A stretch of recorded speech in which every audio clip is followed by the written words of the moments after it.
Alors aujourd'hui, on plonge dans l'univers d'un réalisateur qui est une légende, mais aussi un vrai mystère, Stanley Kubrick. Juste le nom, ça évoque tout un tas de choses, hein. Le génie, la polémique, et puis ce perfectionnisme presque surhumain. Et pour bien commencer, rien de tel qu'une citation d'un autre géant, Martin Scorsese. Il a dit ça, et franchement, ça résume tout. C'est puissant. On se sent tout petit au pied d'une montagne, en se demandant comment est-ce qu'un seul homme a bien pu grimper aussi haut? Eh bien, c'est exactement la question qui va nous guider. Comment il a fait? Comment il a construit cette légende? C'est ça qu'on va essayer de comprendre ensemble.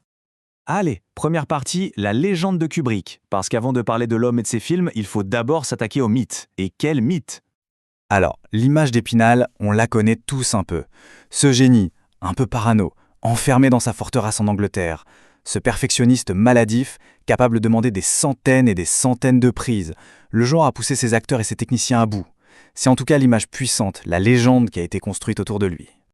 Ok, mais pour vraiment comprendre le maître, il faut revenir en arrière, bien avant les films. Faut revenir à l'adolescent.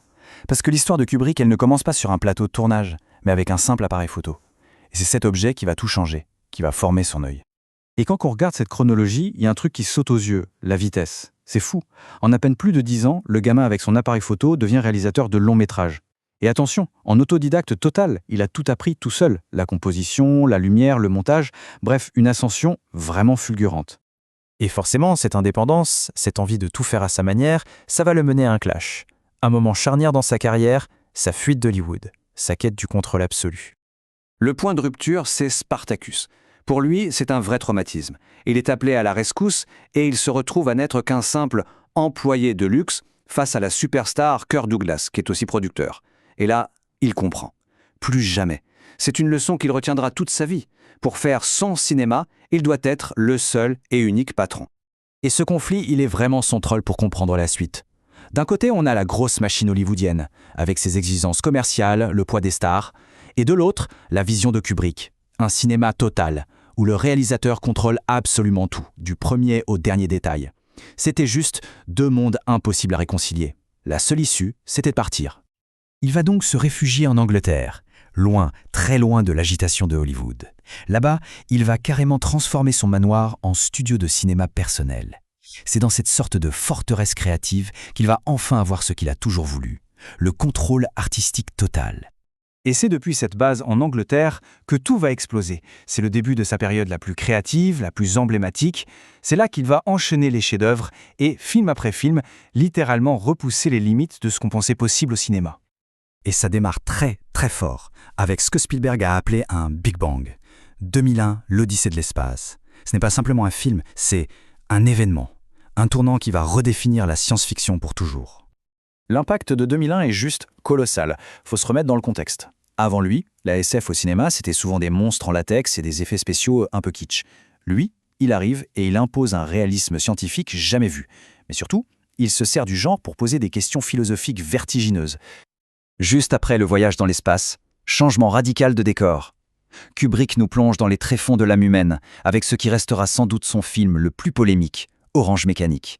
Une œuvre choc, hyper stylisée, ultra violente, qui pose des questions dérangeantes sur le mal, la société et le libre arbitre. Le film, évidemment, provoque un scandale monstre. Et pourtant, regardez ce chiffre, 62.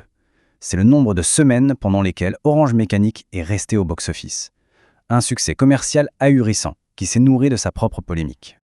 Et c'est là qu'arrive un truc de fou, un geste qui montre bien le pouvoir qu'il avait acquis. Face à la controverse qui enfle, et même après avoir reçu des menaces de mort, il prend une décision inédite.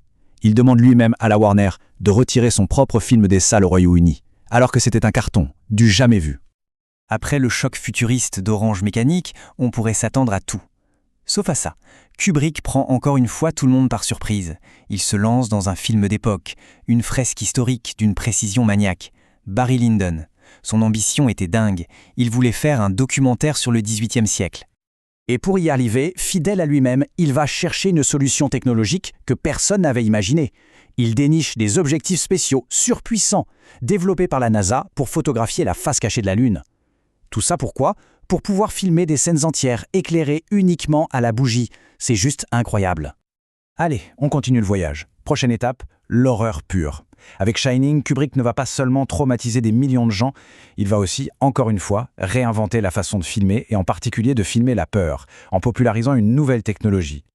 Alors attention, le Steadicam, ce n'est pas lui qui l'a inventé, mais c'est sans doute le premier à avoir compris tout ce qu'on pouvait en faire artistiquement. C'est grâce à ça qu'il a pu créer ces travelling incroyablement fluides et angoissants quand la caméra suit le petit Danny sur son tricycle dans les couloirs interminables de l'hôtel. Ça crée une immersion et une sensation de menace complètement nouvelle pour l'époque.